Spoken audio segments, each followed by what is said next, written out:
1008 சிவலிங்கத்தை பார்த்தோம். அதில் 5 கோபுரம்.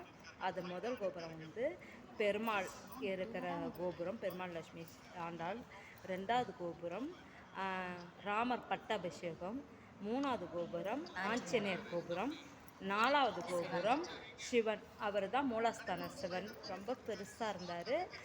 நந்தீஸ்வரர் அதை சுத்திரமும் பிரம்மா, விஷ்ணு, அப்புறம் சரஸ்வதி நிறைய பேர் அங்கே இருந்தாங்க. அதேமாதிரி 6 முருகர் ஸ்தலம், அவங்க 6 பேரும் லைனாக இருந்தாங்க. இங்கே வந்தால் எல்லா கடவுளையும் பார்க்கலாம். அதாவது சிவன், பார்வதி, முருகர், பிள்ளையார் எல்லாத்தையும் பார்க்கலாம். 6 படை வீடையும் பார்த்த மாதிரி திருப்தியாச்சு. லாஸ்ட்டு கோபுரம் ராஜராஜேஸ்வரி அம்மன், இதுதான் லாஸ்ட்டு கோபுரம்.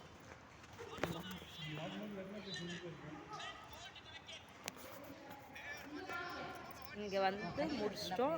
இனிமேட்டு நம்ம வீட்டுக்கு போகலாம். இது சேலம் கோயம்புத்தூருக்கு நடுமத்தில் இருக்கிற ஊர் கோவில். இந்த ஊர் பேர் அரியானூர். இது சேலத்துக்கிட்ட இருக்குது. சேலத்துக்கும் கோயம்புத்தூருக்கும் நடுமத்தில் இருக்குது. வந்தீங்கன்னா கண்டிப்பாக இந்த 1008 சிவலிங்கத்தையும் தரிசித்து போங்க. நன்றி. பாய். மகாலட்சுமி.